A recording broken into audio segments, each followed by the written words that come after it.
In a glass boardroom, she pointed at the single dad holding a paper cup, while his daughter stood beside him, afraid to breathe. He was told he did not belong there. But what did the little girl notice that every adult missed? First red mark was under the lip of the stage. Ethan saw it when he crouched beside the old orchestra pit, one hand on the floorboards, the other already reaching for the pencil tucked behind his ear. Thin line of red paint had been sprayed across the dark wood, straight and careless, as if whoever marked it had never heard music rise from that place, or watched children stand there with shaking hands and proud parents in the back row. He stayed low for a moment, reading the mark the way another man might read a warning sign on a road. He opened the worn maintenance notebook he carried everywhere and wrote one line, "Stays apron, marked for removal." The auditorium was empty, which was how Ethan preferred it. No donors in pressed coats, parents asking where to park. No board members pointing at things they had never repaired and calling them old, tired, inefficient. Just rows of seats, a pale morning coming through the high windows, and the quiet groan of a building that had survived more winters than most people cared to count. On the far side of the stage, 2 rolling bins had already been pushed against the wall. Inside them were plastic sheeting, pry bars, full of yellow cord, and heavy gloves. Not the usual repair supplies. Demolition supplies. Ethan stood and looked toward the back wall.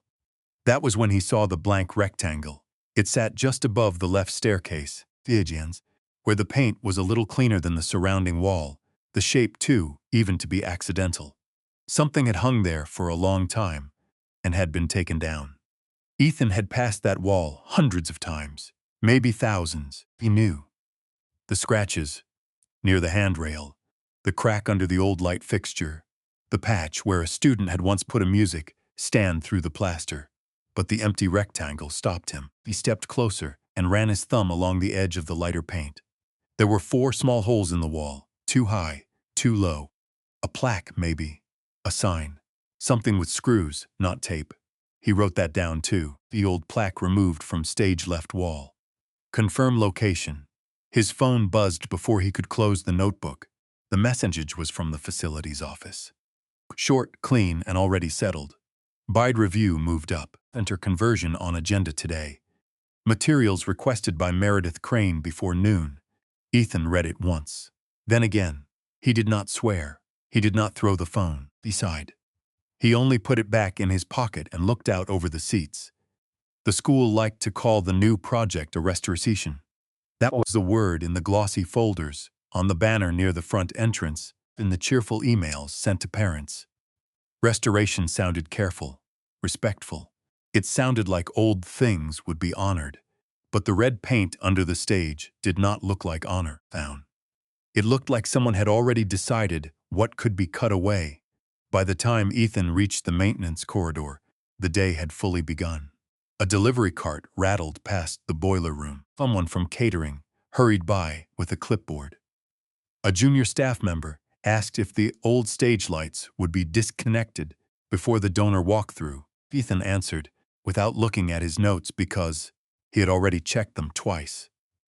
He moved through the hallway quietly, keys at his belt, notebook in hand. People nodded to him, the way they nodded to a wall clock or a radiator. Necessary, familiar, easy to forget unless something stopped working. Owen Bellamy was standing near the library doors when Ethan passed. The old man had a stack of returned books tucked under one arm and a look on his face that made Ethan slow down. "Morning," Ethan said. Owen's eyes went to the notebook first, then to Ethan's face. "They started marking it?" Ethan paused. "You knew they would?" "I knew they were in a hurry. That's not the same thing." Owen shifted the books against his coat. He looked down the hallway, toward the auditorium, then back at Ethan. "Hurry makes people misplace things." Ethan waited. Owen did not add anything else. That was his way. He could take 10 minutes to tell you where a missing key was found. Or he could say one sentence and leave the rest sitting in the air, like dust in a sunbeam. "What kind of things?" Ethan asked. "Old things," Owen said. Things people stopped naming because naming them would slow the work. A bell rang somewhere deeper in the building.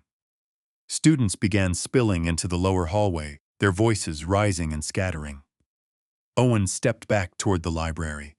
You still keep records in that book. Ethan looked down at the notebook in his hand. Every job. Good, Owen said. Somebody should. Before Ethan could ask another question, the old man disappeared through the library doors. Down. Ethan stood there a beat longer than he meant to. Then the morning pulled him forward again. By the time he reached the drop-off area, her was waiting near the curb, with her backpack hanging off one shoulder and a folded piece of drawing paper in both hands. Her hair had come loose on one side, as it always did before the day had even started. You're late, he said, though he was not. I'm early, Ethan said. You look late. That almost made him smile. He took her backpack and fixed the strap while she watched his face. Harper had always watched carefully. Her children asked questions fast and forgot half the answers. Harper stored things, the way a person stood, which hand they used to open a door. Who smiled with their mouth but not their eyes. You have the stage look, he said. What's the stage look? The one where you're counting problems. He handed the backpack back to her. Just work stuff. That means yes. He walked her toward the side entrance, keeping his pace even. The air was cold enough that her breath came out in little white clouds. Around them, polished cars rolled in and out of the drop-off lane. Parents waved through windows. A few knew Ethan by sight. Fewer knew his name. Her glanced at the old auditorium wing as they passed. Are they really changing it? Maybe. That's where the scholarship concert is. Ethan looked at her.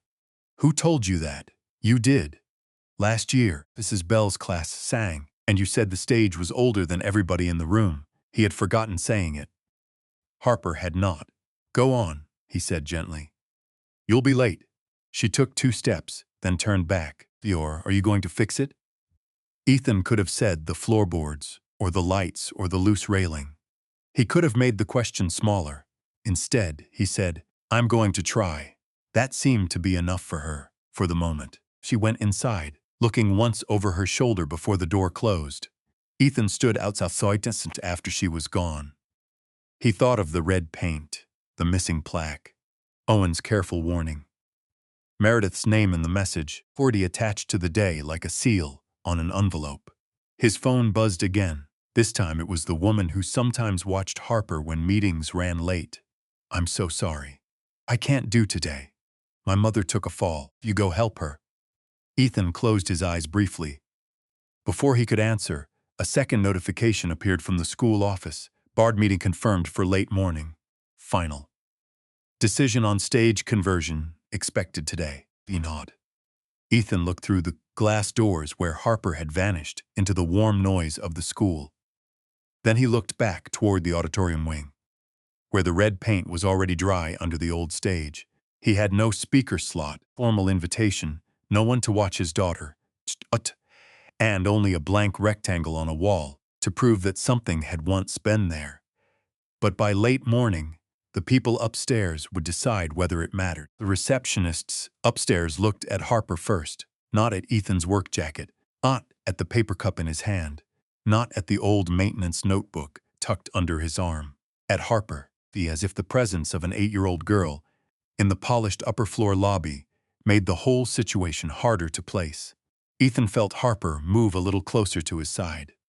She's with me, he said quietly. The receptionist glanced toward the glass doors at the end of the corridor.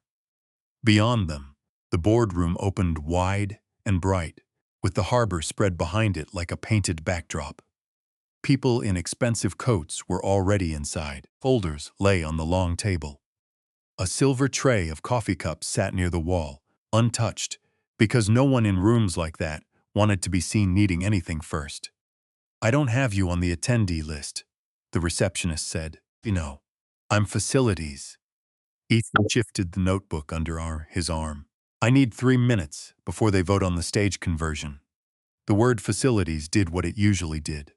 It lowered the temperature. The receptionist's polite expression stayed in place. But her eyes moved past him, already looking for someone with more authority.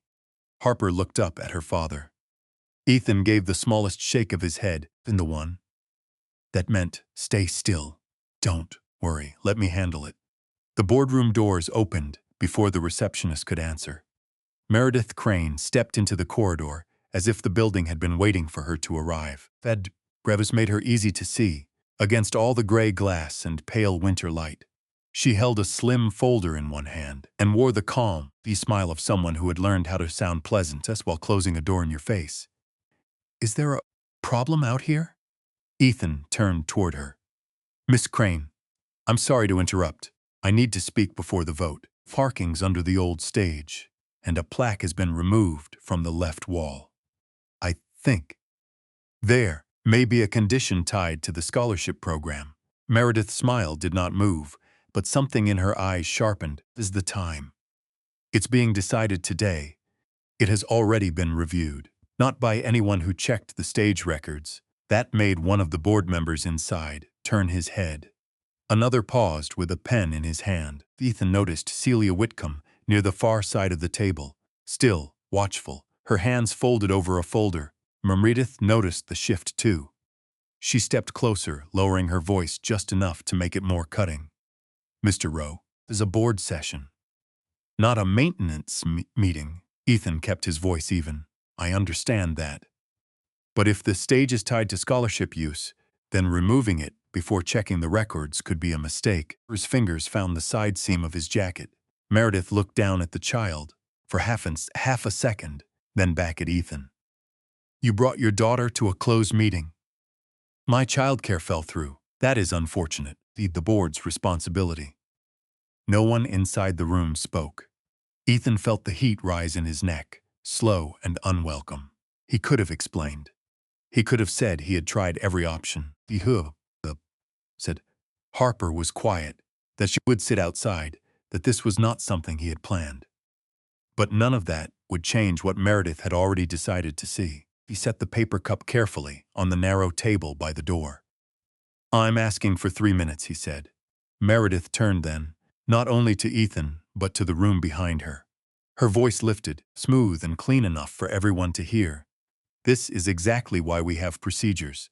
A facilities employee sees old paint, assumes a grand historical crisis, and suddenly a donor-approved project is expected to stop. A faint, easy silence settled over the table. Ethan did not move. Meredith pointed toward the folder under his arm. Not wildly, not dramatically. Just enough for the gesture to land. You maintain pipes, lights, and floorboards. For Rowe, that work matters. But it does not give you the right to walk into this room with a coffee cup and a child and interfere with decisions you do not understand. Harper went very still, was the part that struck Ethan harder than the words themselves. Not Meredith's tone, not the board members looking away. Harper's stillness. His daughter stood beside him in her school sweater, small, among all that glass and watching her father be put in his place with perfect manners. For a moment, Ethan's hand tightened around the notebook. Then he loosened it. I'm not here to interfere, he said. Here, because something is missing from that wall. Meredith's face cooled. The old sign, she said. That hasn't been important for a long time. Celia looked up. Ethan heard the sentence land, but he did not yet know why it mattered. He only knew it came too quickly, too certain. As if Meredith had already thought about that missing thing before he ever mentioned it, one of the men at the table cleared his throat. This can be handled later. It will be, Meredith said, before Ethan could answer. Through the proper channels. She turned to the receptionist. Please, have Mr. Rowe wait downstairs if he needs to file a facilities concern. Ethan looked once toward Celia. She did not speak, but she did not look away either. That was something. Not enough, but something. He picked up his paper cup with one hand and placed the other gently on Harper's shoulder. Come on, Harper did not resist. She walked beside him through the corridor, past the receptionist, past the framed donor photographs, the glass wall where the city and harbor looked clean and distant, as if nothing small or painful could survive at that height. The boardroom door closed behind them with a soft click. In the hallway, quiet felt worse than the room had. Ethan stopped near the stairwell, away from the reception desk. He looked down at Harper, searching for fear, tears, anything he could fix. She was not crying. He was looking back toward the closed doors. "I'm sorry," he said. Harper shook her head, but she did not look at him right away. She said the old sign wasn't important. Ethan swallowed. "Yes. Did she know which sign you meant?" Harper asked softly. "You only said something was missing." Ethan did not answer right away. Harper's question stayed between them in the stairwell, views, small enough to come from a child, and sharp enough to stop him cold.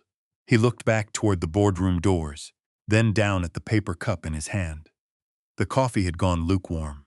His notebook was still tucked under his arm, pressed tight against his ribs, as if someone might take that too. "She may have heard about it before," he said. Harper studied his face. "But you didn't say sign." No, he had not. That was why, instead of going downstairs to file a concern like Meredith wanted, Ethan took Harper with him through the side corridor toward the library wing. He did not move fast. Fast would look guilty. Fast would scare Harper. He walked the way he always walked through the school, nodding to people who passed, keeping his face calm, carrying the sting in silence.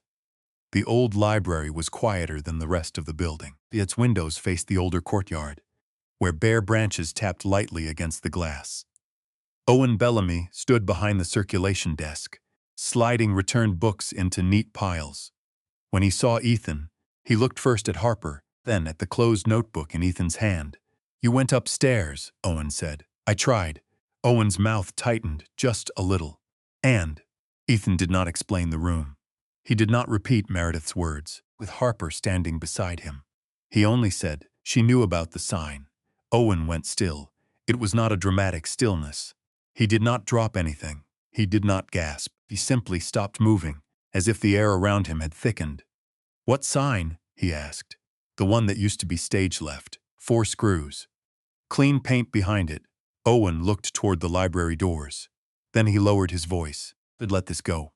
Through proper channels." Ethan almost laughed, but there was no humor in him. "Proper channels just told me to wait downstairs." Harper shifted closer to the desk. Vera. Her eyes moved from Owen's hands to the key ring clipped near his belt.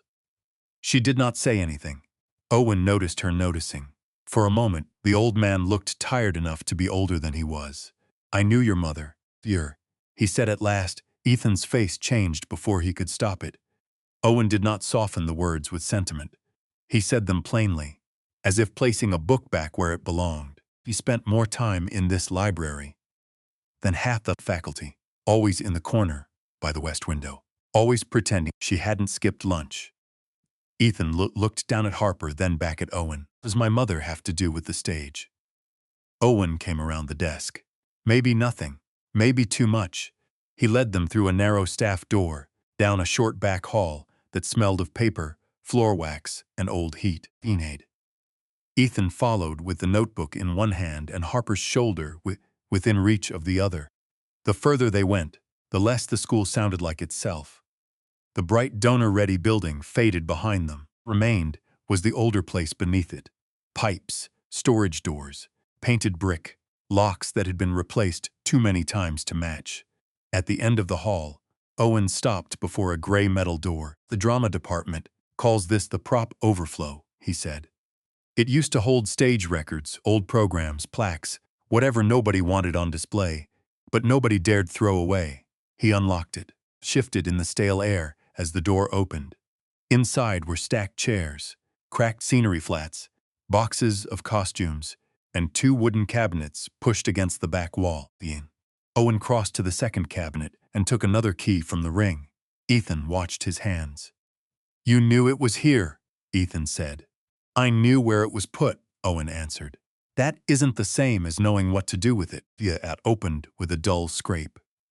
Owen moved aside a bundle of old curtain ropes, then reached behind a row of framed photographs. He pulled out something wrapped in brown paper and twine. Ethan took it carefully. The object was heavier than he expected.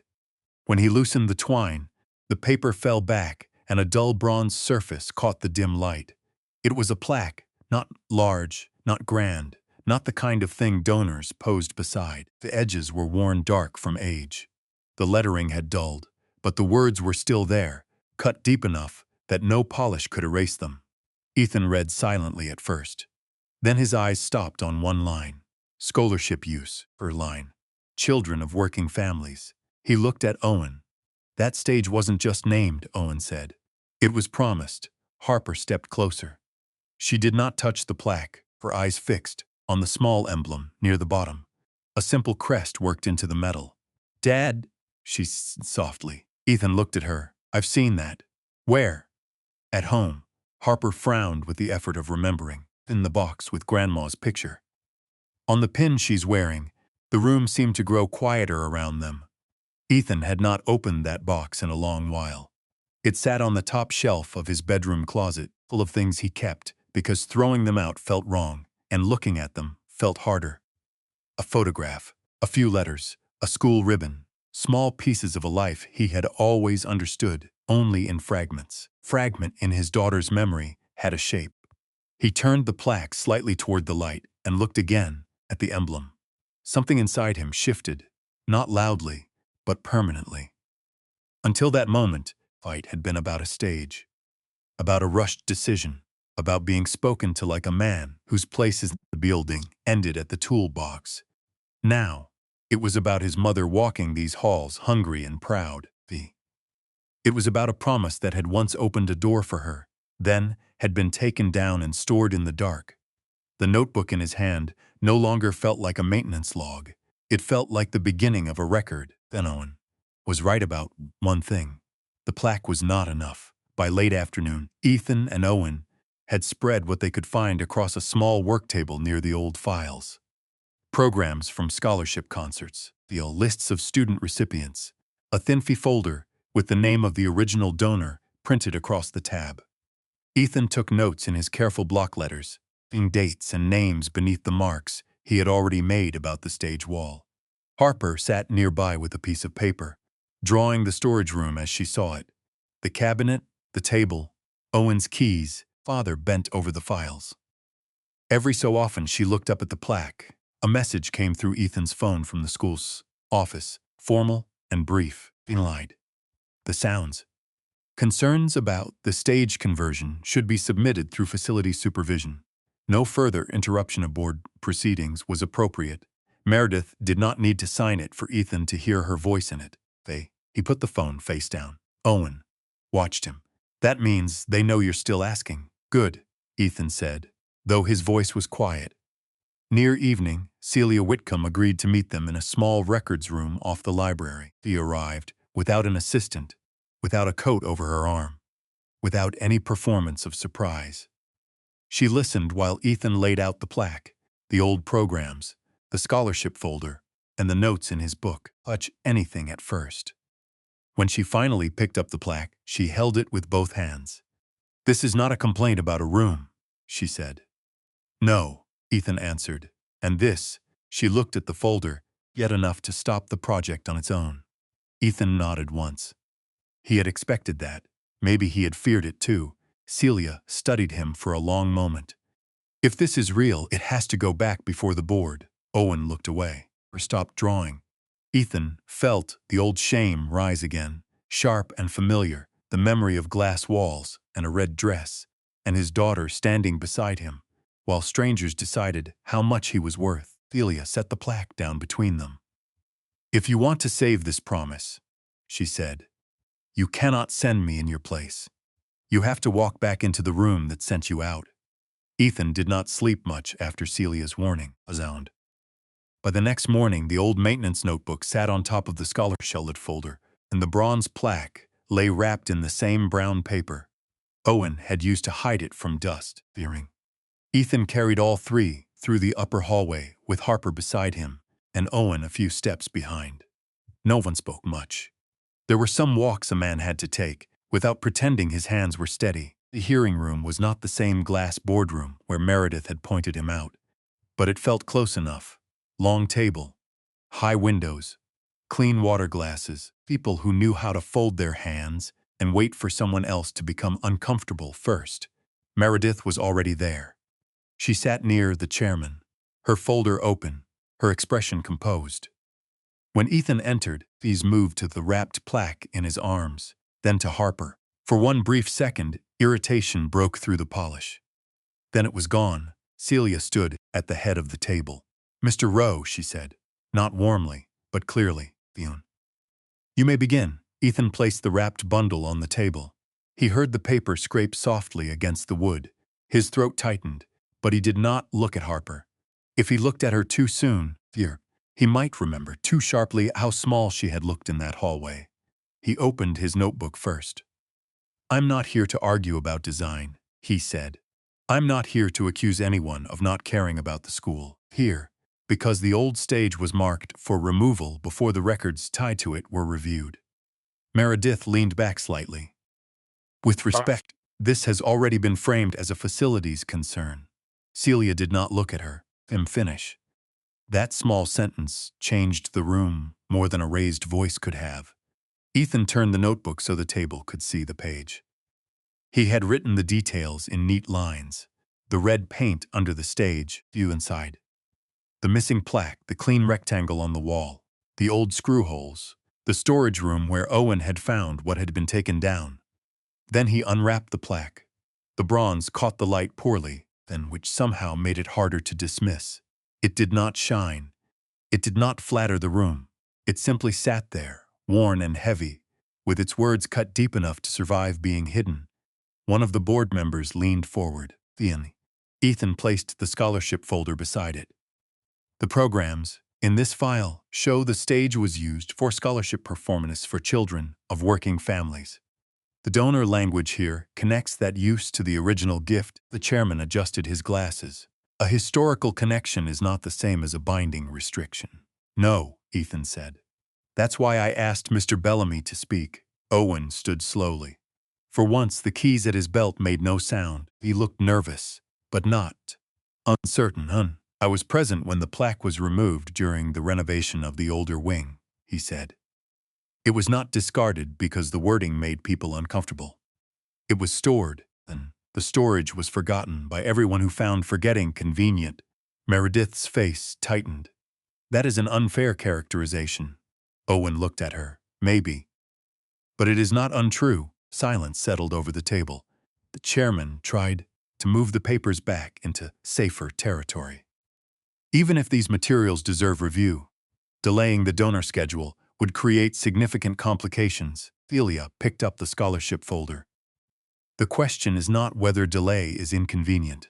The question is whether this board approved a conversion without reviewing a stated scholarship purpose." This voice remained smooth. "No one is trying to erase scholarships.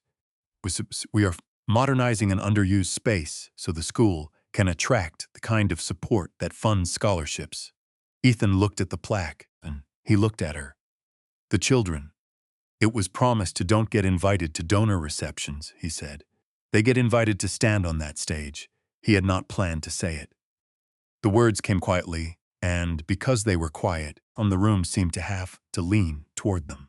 Harper stood near the wall, both hands holding the drawing paper she had brought from the library.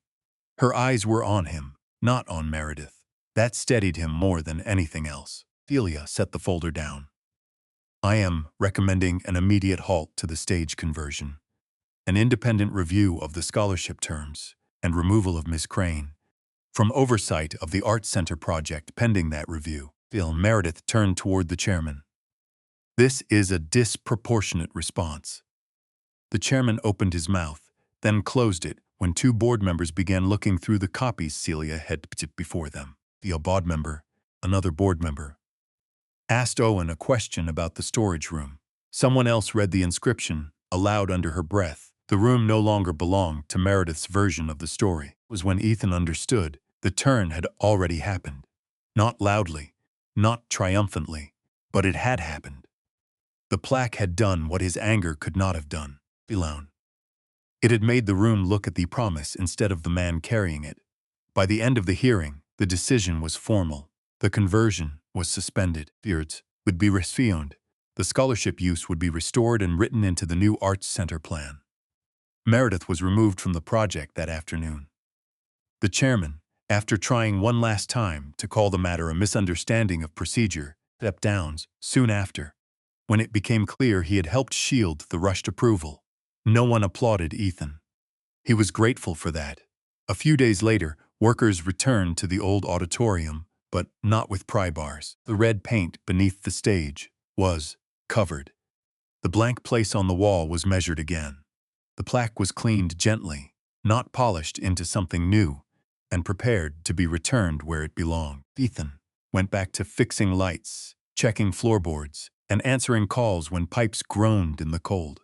His did not now go on a banner.